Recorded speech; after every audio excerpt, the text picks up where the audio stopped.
Good morning to everybody.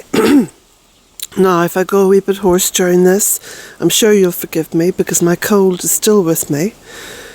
It's cloudy, it's about to start raining, and I want to warn you, this is a rant. Yeah, I may be ill, but I'm feeling so angry this morning, and you'll see why.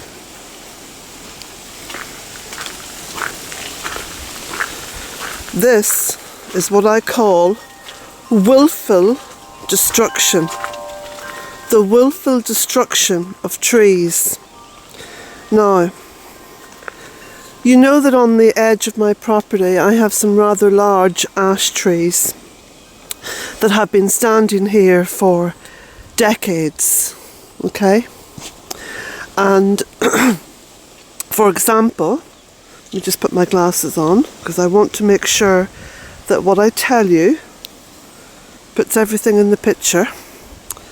This is the big ash tree behind the stone circle. That's another one on the edge of my property in the corner. Now look at this one. It's dying. This beautiful big ash tree that's at least 40 if not 50 years old by the polytunnel is dying. It's got what's called Chalara, which is called ash tree dieback. Now I've been walking the property this morning and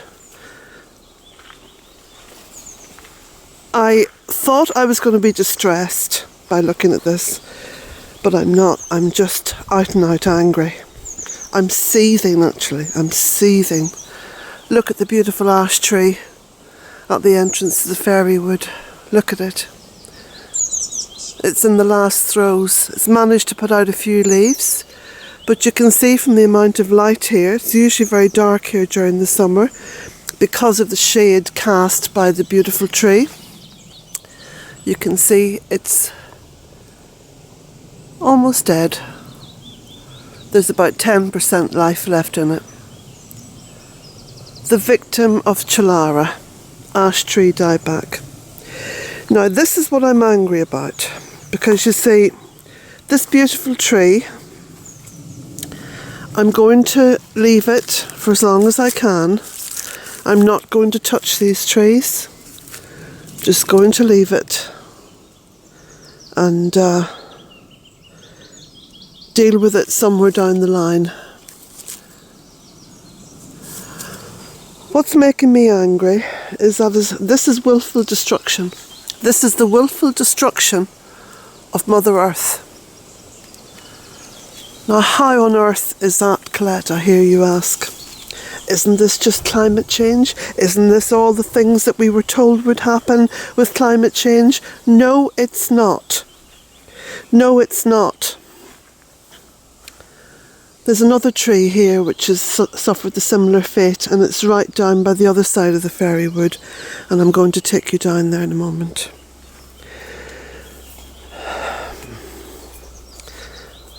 This is the hand of man. The mucky, dirty, filthy hand of man is all over this mess, and I'll tell you for why. Here in Ireland we have a forestry service. Forestry they call themselves. Forestry my backside. It's monoculture planting for greed. Squeeze as many trees into as small a space as possible. Claim huge dividends from the government. Because you want money. You want money. You want more money. In fact, you'll never have enough money because that's the whole nature of money. So, Teagasc, that's how it's pronounced. I'm going to put all the links underneath this video, by the way. Teagasc has paid farmers, as we all know, to plant monoculture Sitka spruce. Now, the pertinent word here is monoculture. Nothing else but Sitka spruce. Is it little wonder that Teagasc wanted nothing to do with Bealtaine Cottage? and nothing to do with an outspoken Irish woman of a certain age.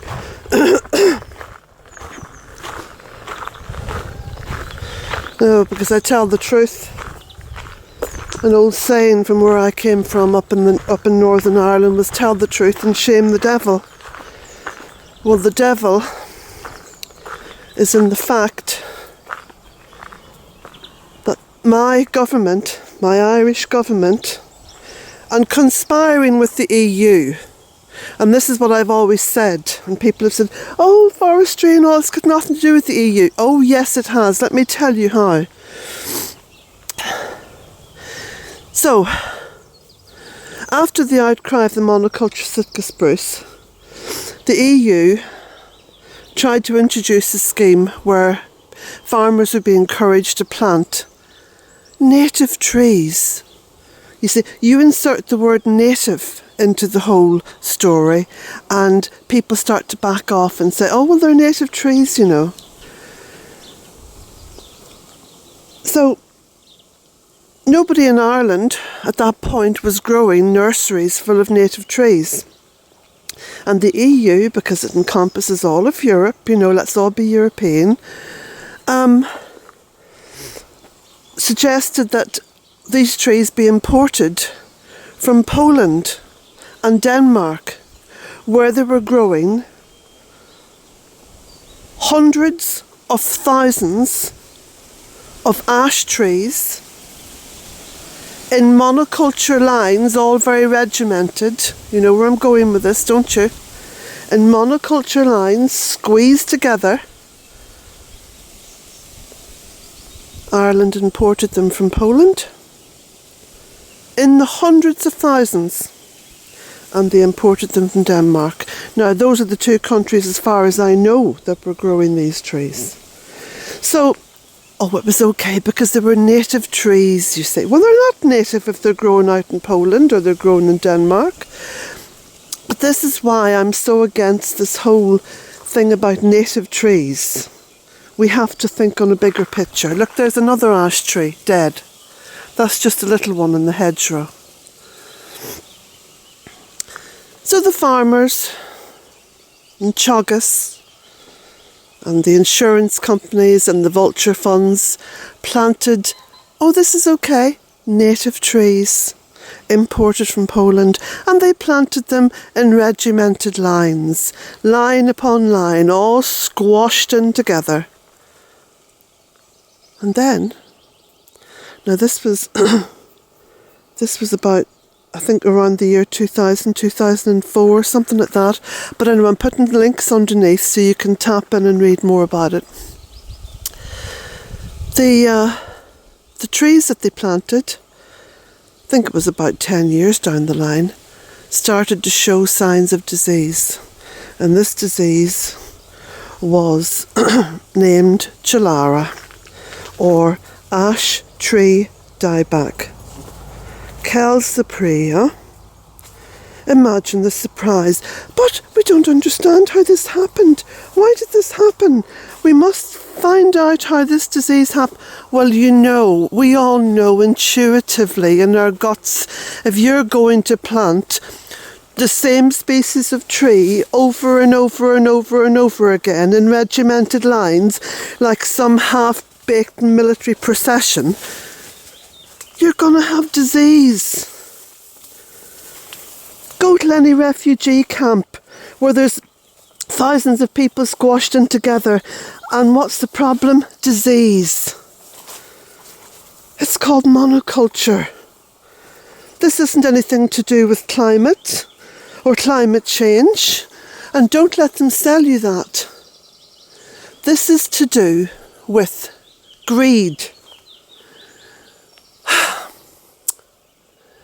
This one isn't too bad, but at the top it seems to have died back a lot.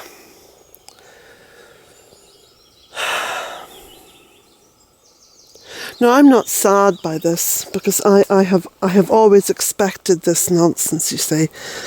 I've been writing about this, I've been videoing about it for years. You know, this project, the Bealtaine project, is 15 years old. And this is what I've written about, this is what I've spoken about, this is what I've railed against.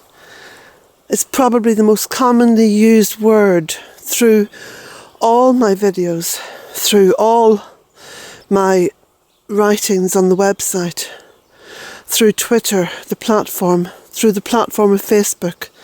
The most commonly used word is monoculture, because this is what has gone wrong.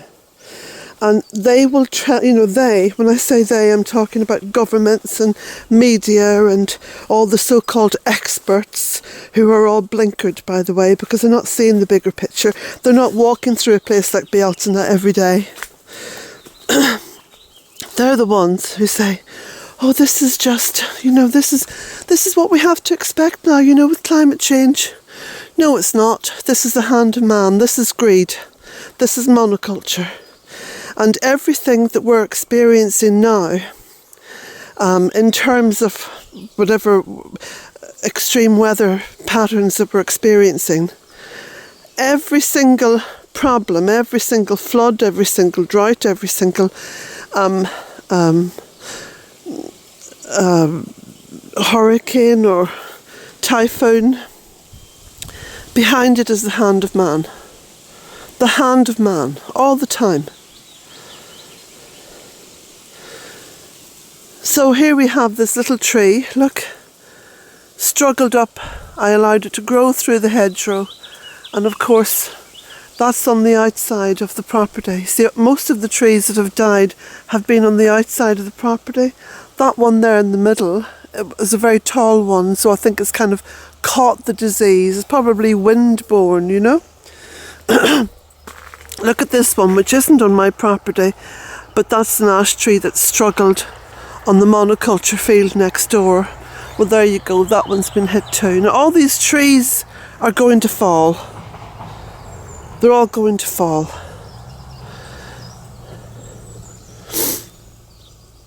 And all because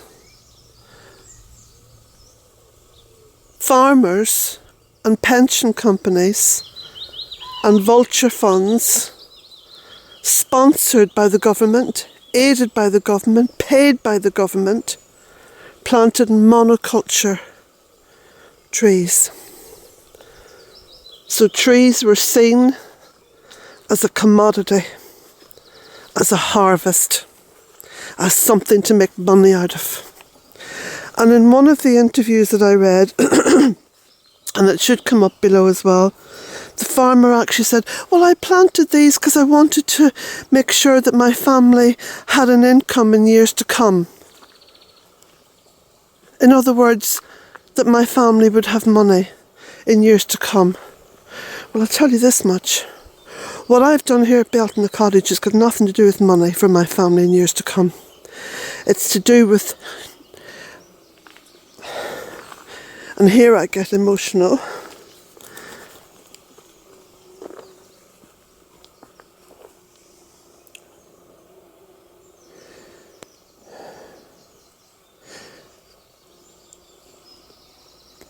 you just see the top of the ash tree over there.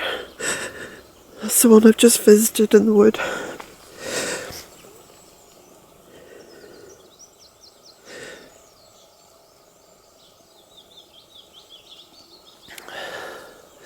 If I leave behind a legacy of trees, then I've lived a meaningful life.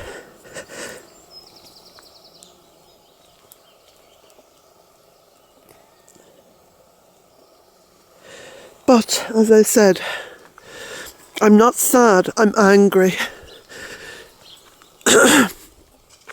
Tears of anger. Tears of anger, I mean real. I was writing about this. In fact, if you Google, ash trees, Bealtaine Cottage and so on and so forth, you'll probably come up with the blogs that I wrote years and years and years ago. 2012 I was writing about this. That's 7 years ago. I said that monoculture is going to bring disease in. That where you have monoculture, you need to have biodiversity to have health. Can people not see this? I'm filming every day. Can people not see that this is healthy? And that monoculture, it might give you money, but you're leaving, what you're leaving to your children is death. Death. All the money in the world will not fix this. It won't fix it. It's not money that fixes this. It's honouring Mother Earth that fixes this. Right? That's another one in the hedgerow. Honouring Mother Earth. But let me tell you something about this tree here. Because this is another ash tree which has died. Last year, she put out such an enormous amount of seeds. The seeds were everywhere. Do you remember? I was talking about this tree and all the seeds on it. Because she knew she was going. So she made it her business to put out seeds. I have collected a lot of those seeds. Sadly, I can't post them out because, we're not allowed to post seeds to other countries. Did you know that? Oh, it's okay if GMO seeds are posted worldwide. But I can't post these seeds to you.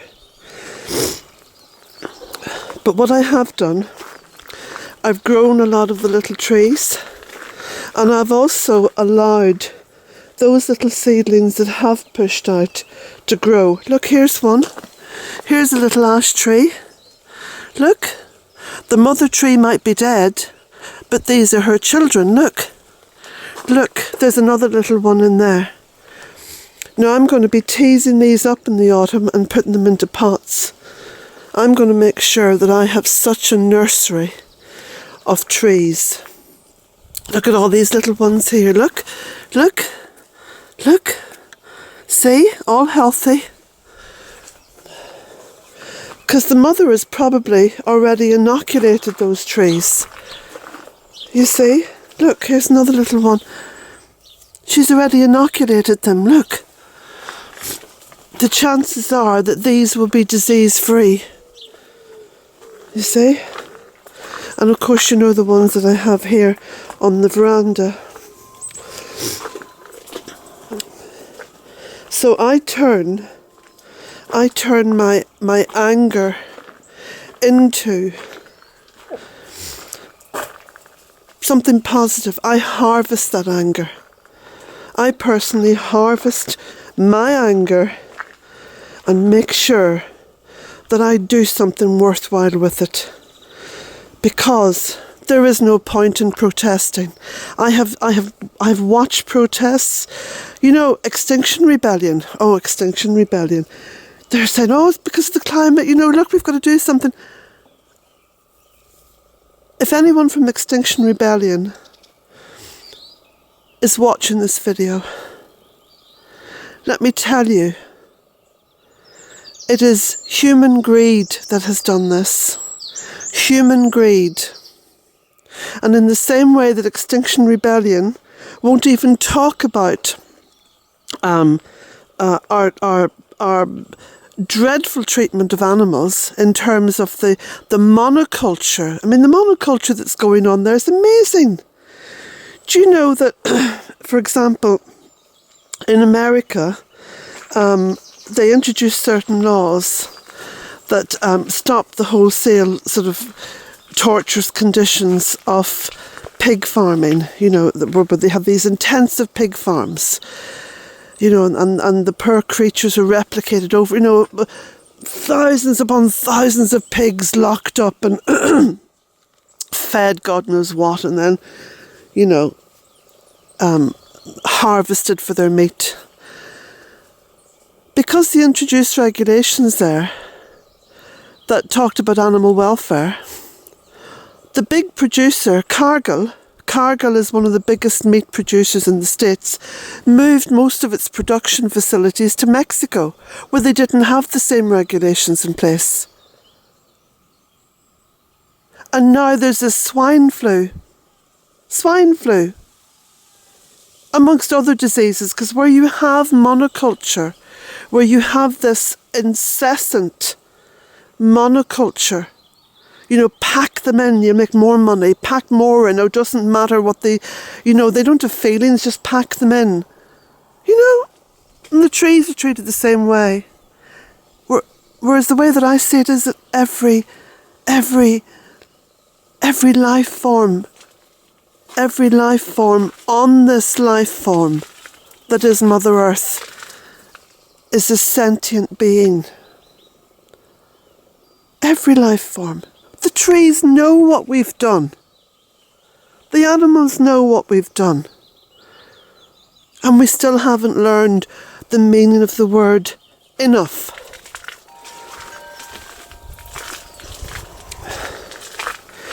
Now, I'm going to go and blow my nose, make myself a pot of tea, and set about gathering up some little pots and containers for my tree nursery. I'm going to make damn sure, though, that I don't have any more plastic containers. I'll use little tins, that's what I'll do. I'll start saving tins. They're perfect for growing little trees in. Ah. Now, rant over. Blessings to you all.